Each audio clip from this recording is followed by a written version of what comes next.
All right, all right. Let's just get joined. Let's just What get up? started. What up? So, what's up, everybody? Welcome to Chicago Electronic Music Conference 2026, especially if you just got here. And if you just got here, let me introduce myself again. So, I go by Fess Grandiose. And if you're into watching gear videos on YouTube, chances are you may have seen my face before on a few gear videos from a site called reverb.com. Um, I'm still somewhat hosting videos at Reverb, just not in the frequency that I was before. But I am still a huge gearhead, and that's why I'm speaking on this stage today. And I'm here with my good friend Mario from Elektron. Yo, what's up? Mario from Elektron. Hell yeah, hell yeah. Welcome. Thanks for coming all the way out from Of California. course. So I want to just kind of establish really quickly, do we have any current Elektron users in here right now? Nice. So we Let's got a go. few. We got a few, but the majority in here doesn't seem like they are users, and that's actually what this talk is going to be about. Yeah. So I just want to just share a little tidbit about myself real quick. So as I said, I'm a gearhead. I'm also an electronic music producer and DJ, and I've been doing live hardware sets for the better part of 10 years, actually 11 years. And this brand, and particularly the original sampler from this brand called the Octatrack, is what allowed me to easily be able to perform live hardware sets and have a bunch of samples and loops on there and just do a bunch of cool things with the Octatrack. And yeah, I mean, I've got my first Octatrack like 12 years ago. Yep. And pretty much every piece you guys have been releasing since then has certainly been on my radar. But more so than anything, I feel like that starting with the Octatrack, well, actually starting with the machine drum, you guys established a sort of hardware workflow that I see mimicked across the entire gear industry. Yeah, So definitely. that's what I want to get into today, and in combination with talking about the Syntakt and some of the new operating systems you got. But first, let's just talk about what is the Elektron sequencing workflow. Let's just break it down. Yeah, so basically we have the syntax here to demonstrate that. The way that it's set up is each track, as you can see right here,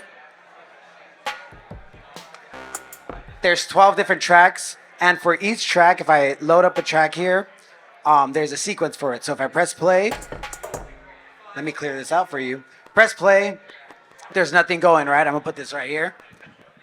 And for track one, for example, if I wanted to just play it in, I could do that, or I could press the grid record mode. So if I go press grid record, here is going to be the sequence. I'm going to set this up to just be one bar. So this is my sequence, right? This is just one track. I could go and insert different trigs down. And something that differentiates us from other companies, and they started been implementing, is parameter locking. So what parameter locking is I could press a step and change a parameter just for that step. So for example, if I hold this down, I could change the tune of it. I could reverse it, put a different sample down for that step.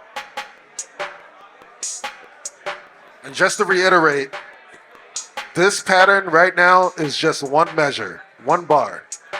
Yes, exactly, one bar. So in conjunction with the parameter locking, you could also do different trig probabilities. So per step, right now, every step that's being triggered is going to trigger 100% of the time.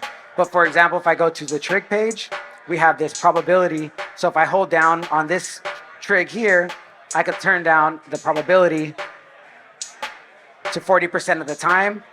So it's not triggering,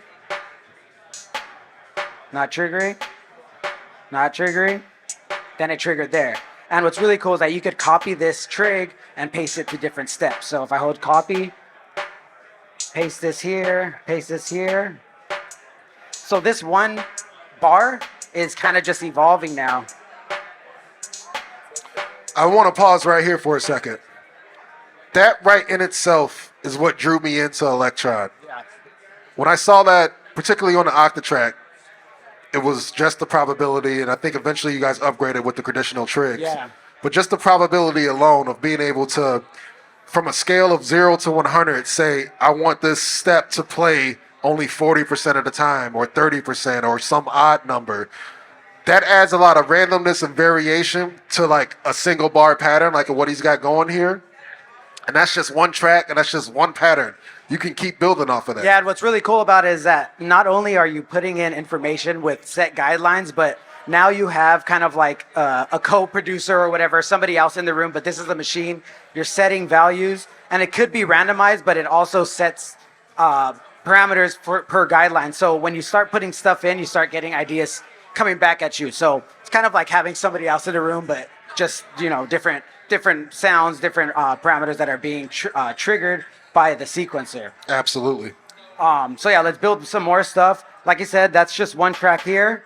I'm gonna go down to these bottom tracks, and what's really cool about the Syntakt is it's 8 tracks of digital synthesis and then 4 tracks of analog. So if I go here, that's a kick drum, and let's just do 4 on the floor. Turn this down. And then again, with the parameter locking, what's really cool is that I want to change this kick drum sound a little bit per step. So I want to get this trig here and have the decay time go a little bit longer.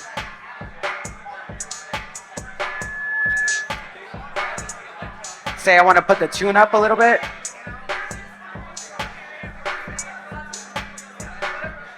Put a filter on it.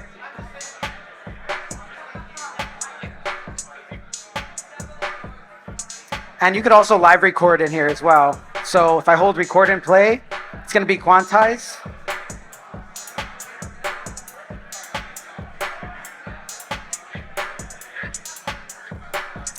And another great thing is that we also have a Euclidean sequencer. So say I have this hi-hat in there already, but I'm going to clear it out. And what a Euclidean sequencer is just like a generative sequencer that starts entering set amounts of pulses that's going to try and set those trigs as evenly as possible within this bar. So I'll just show you how that sounds like. Yo, that is like the best explanation of Euclidean sequencing that I've heard, actually. Yeah, so let's go. We'll turn it on, and right now it's set to 16 steps, and I'm going to do 7 pulses. So what it's doing is it's going to try and put 7 trigs as evenly as possible inside 16 steps. So that's already just a groove that you just throw inside there. I didn't have to really do much, just change some settings. And now say I like this. I want to save this, bake this sequence into the sequencer. I just hold function and turn it off. And then now I can change parameters with the parameter locking.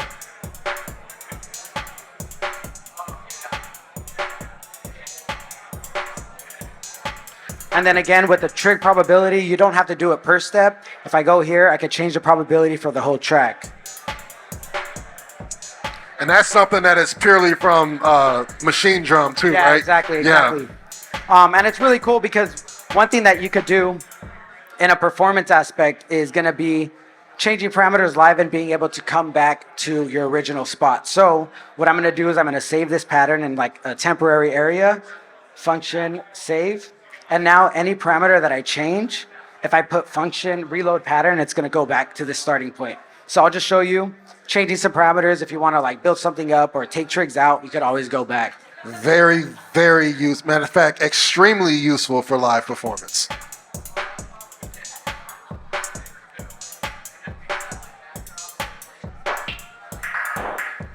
This is how you get expressive with your live sets, y'all.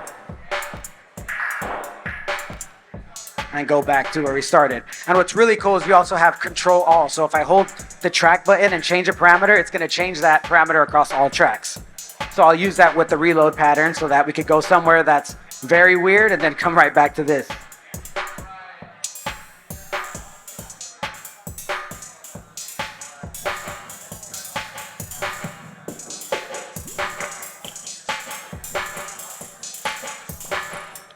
Go right back. Yep. So with that, yeah. Yeah. Let's give it up for Mario, man. He's dropping some dope ass beats up here. In addition to teaching a very valuable workflow. Yes. So what's really cool about the Syntakt is yes, it has kind of geared towards drum synthesis, but you can make anything tonal. That's what I really like about our gear is that I kind of treat each machine as just a sound source. So I mean, that's a sample, but if I go in here, I'll show you the machines. On track 8, if I hold function machine, I could change the machine. And so what a machine is just a set of parameters kind of geared towards a certain sound. So I'm going to load up like a more melodic sound.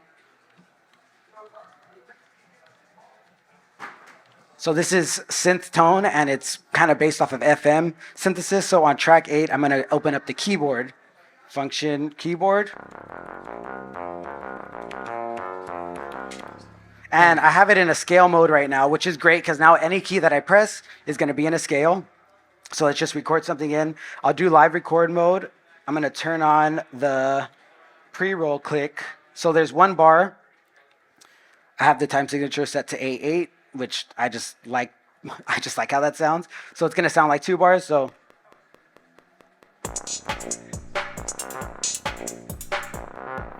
I'd say that sounds pretty cool, but maybe I'm going to insert some trigs using the trig note. And because I have this set to a scale mode, no matter where I turn the knob on the trig note, it's going to stay in a scale. Super handy.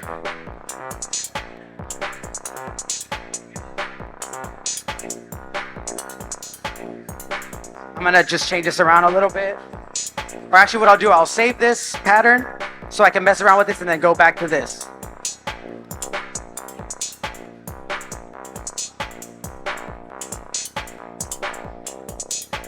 And right now I have a filter on it. The filter has a dedicated envelope follower. So let's just mess around with that, hear how it sounds. And if I like it, then I'll bake this into here. And what I really like about this is that you could live mute stuff on the fly. So if I go exit the chromatic mode, if I go into mute mode, now I can mute any track. And then start building stuff up.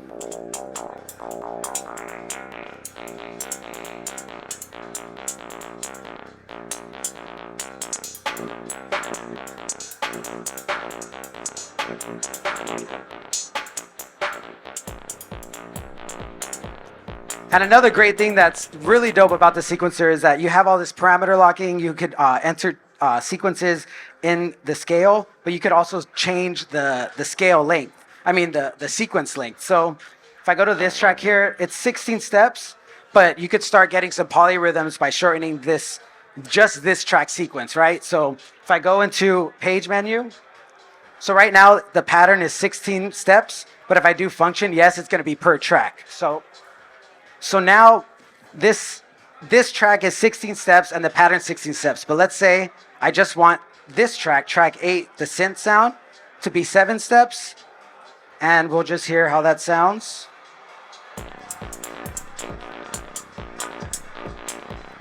You can get some polyrhythms very quickly. Yeah, definitely.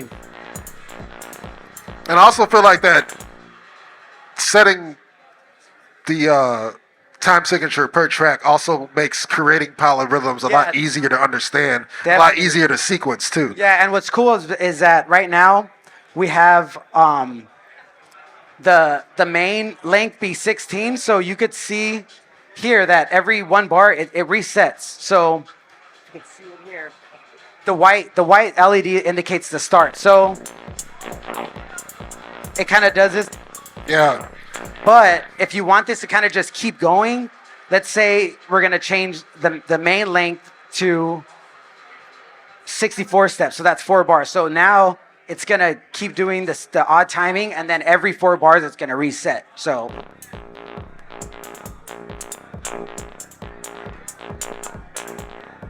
and then it's going to reset, and then it sticks. It has a set starting point. But if you want to get even weirder, which is really cool, you could set this to infinite. And so now it could just go kind of keep going. And no matter what, this is just going to stay to its own sequence of 7 steps. And this is really cool to do with, it's really cool to do with percussive stuff too. So I'll do this as, let's say 5.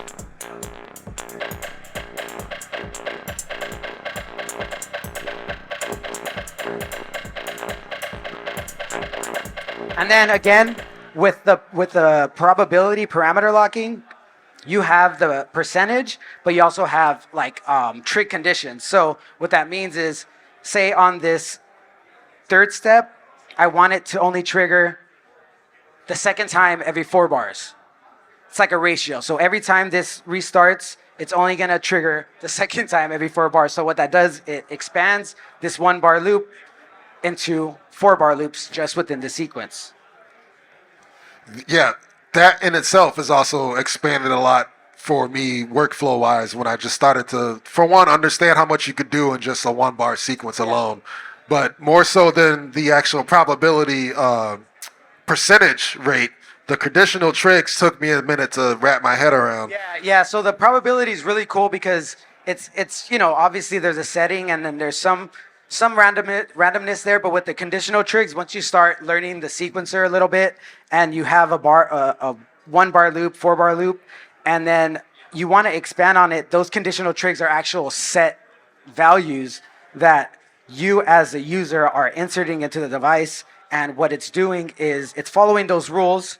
Obviously it could get a little bit wild, but it's following a certain set of rules, but it's allowing you to kind of push it, but only to this point. Whereas the probability is kind of just random, which could be fun too. Yeah. A cool trick that I like doing is doing the control all with the probability. So I'm gonna do that, which is I'm changing the probability for all the tracks, right? And then I'm gonna come back to this. So I'm gonna hold track and change the probability. And it's gonna change the probability across all tracks. So if I leave it there, now everything is firing off at random. Exactly. Yeah.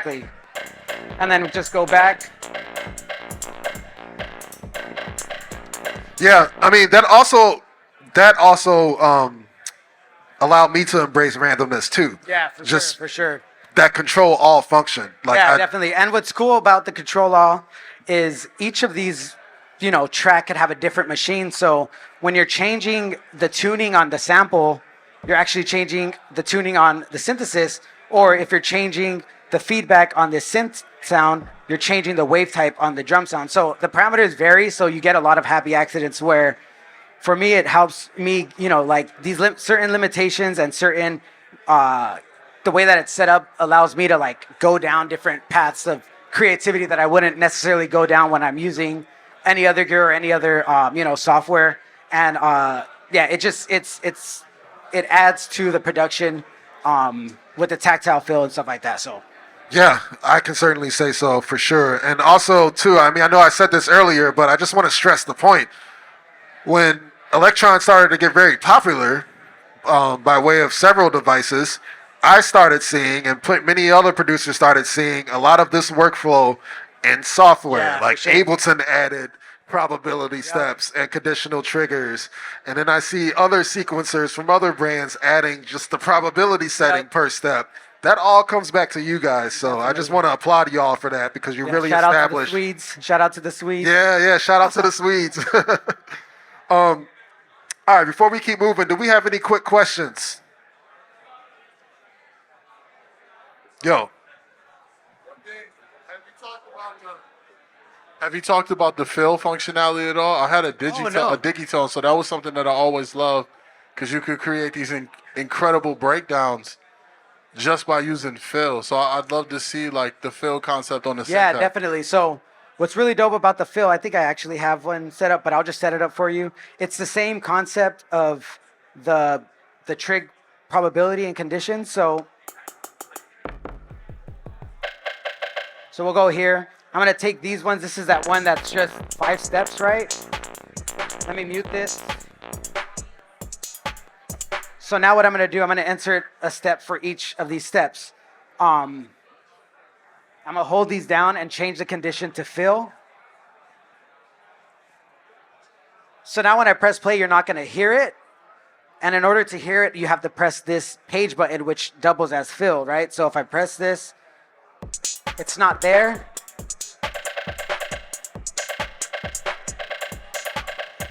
Very performative once again.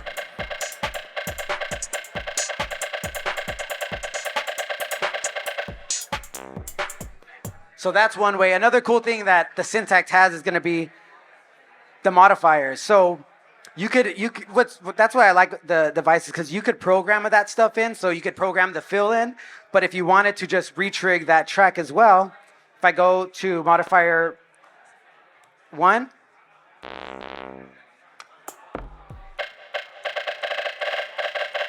Oh yeah, you know I forgot all about that.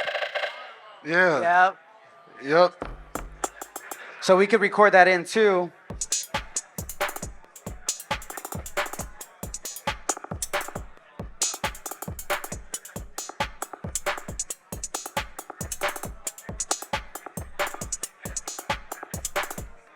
And the modifiers are cool because you also have velocity as well. So if I go to velocity, let me change this to a hi-hat. Yeah, because the one thing that you guys don't have on these boxes are velocity sensitive pads. No, yeah, exactly. The pads are not velocity sensitive, so you're not going to be doing any dynamic finger drumming. But we have this feature on the Syntakt where there's 4 levels of velocity. So And that's literally all you need. exactly, and then it could be changed. So if you go to modifier setup, you could change the velocity so it's going lower to higher, or opposite, or you could have different velocities on there.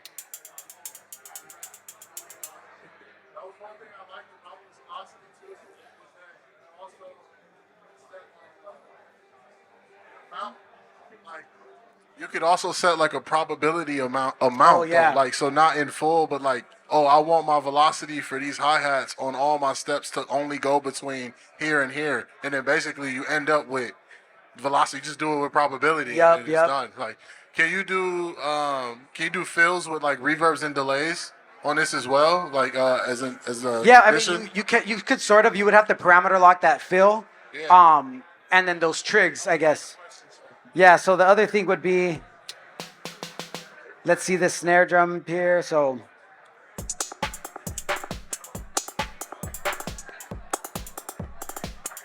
actually,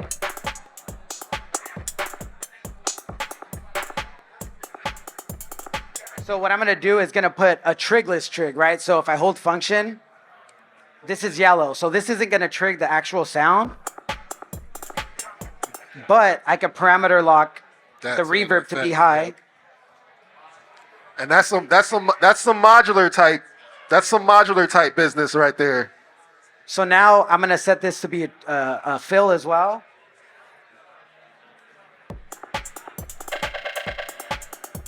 Oh, let me do that. Let me see if my reverb's up. But yeah, what I mean by what he's showing now is being more of like a thing that we find in modular or Eurorack. What I mean by that is just the ability to be able to have a trigger on a sequence controlling effects. That is something that we usually only find in Eurorack sequencers because those are sending out gate signals, and then we can gate anything, of course, an effect or gate like a drum or something like that. Yeah, and I'm glad you brought up the modular because that's one thing that the idea behind the way that the signal flow goes is that you have this track here, and on your synth track, that's all of your synth parameters.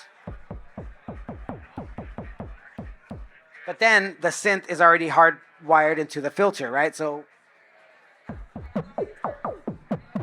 there's a dedicated envelope follower, so that's a connection already made. Yep.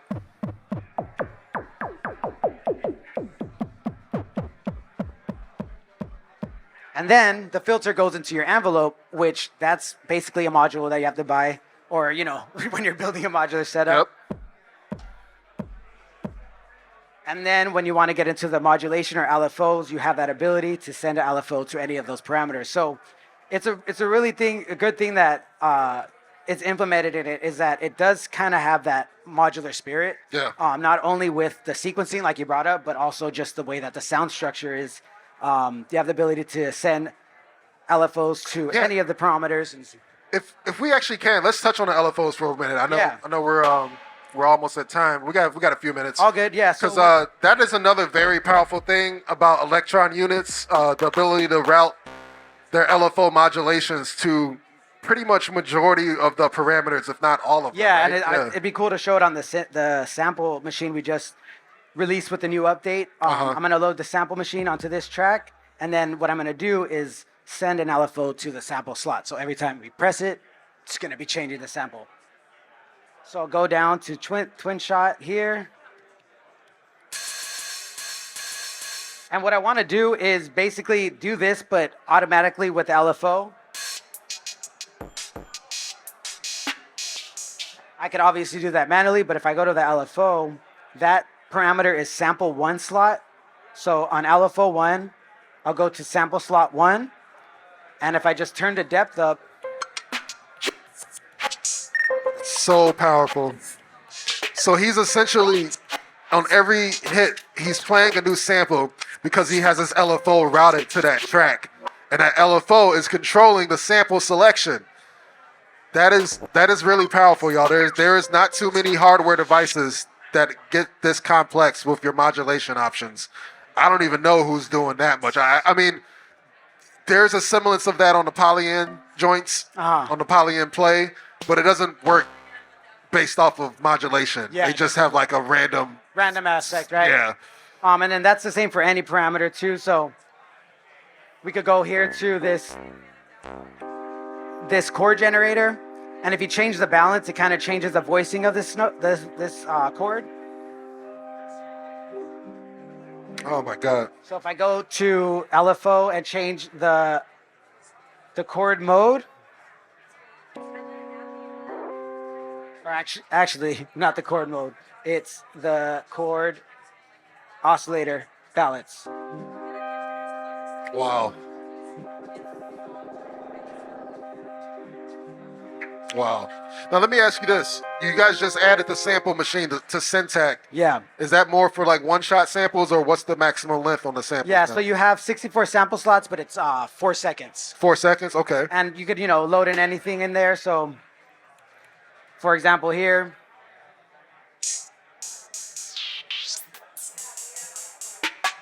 I got some just regular percussive sounds.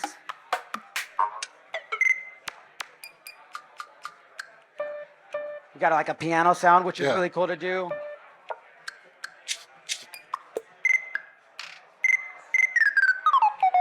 And then that could be played forward or backwards, and there's 2 sample slots. So right now we're listening to sample slot 1, but if I wanted to layer 2 of them. Yeah.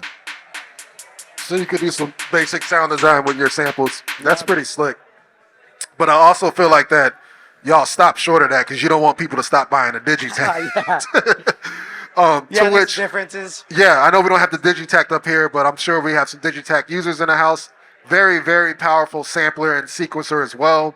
You can also do a lot of cool things with the LFO. Yeah. Running that to samples that you can't really do on lots of samplers, like being able to route an LFO to the sample start time. Yeah. When you put in like, if you guys like to make jungle or drum and bass or something like that, and you put in like jungle breaks into a Digitakt, chop it up, and then just run the LFO to the different sample slices. Yeah.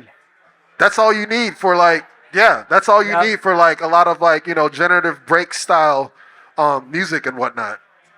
Yeah, definitely. We got the Syntakt over there. If anybody wants to get a closer look at it, we have the Digitakt 2, the Digitone 2, analog heat plus effects, and then the ToneVerk. That's our newest device. But again, depending on what you want to do, they all have the Elektron sequencer, which is really dope. So if you learn one, you learn all the parameter locking, you learn all the other aspects of the LFO, the way that it routes and stuff, then you could apply that to any of our other devices. So that's what keeps me, obviously I work for the company, but it keeps me in like the Elektron ecosystem. And you got the Octatrack, you could apply that knowledge to the other device. And it's all about just learning the sound source. So this is a digital analog drum machine synthesizer that does have samples. So if you're geared towards drum sounds, honestly, I feel like this is a techno machine. Yeah, like 100%. On its own. For sure. And anybody that makes sound packs, it's just like, if you press the parameter page and press yes, it'll randomize it, which is one of my favorite things. So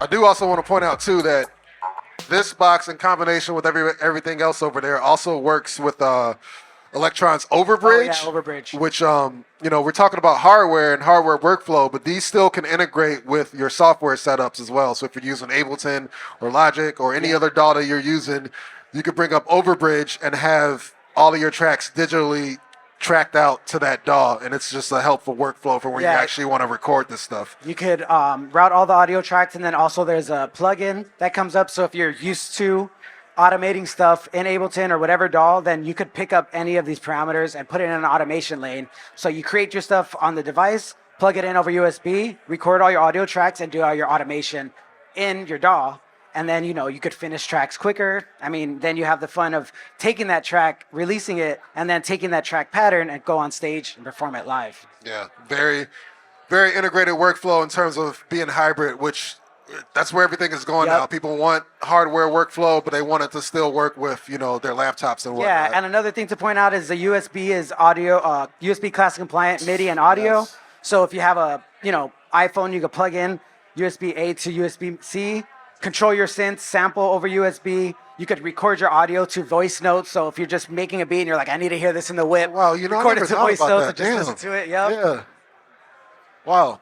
And then it goes the other way too, because like you could sample directly into at least the Digitakt. Can you sample? You can't sample into here, but you could run the audio through the effects block, which is the analog filter, analog overdrive. So you could control using the MIDI tracks, like any app that you have on your iPad. Control it, sequence it with the sequencer here, and then route that audio and affect it. Very, very powerful, man. Okay, I want to open it back up for any questions we got before we wrap up here. Any burning questions? Yes.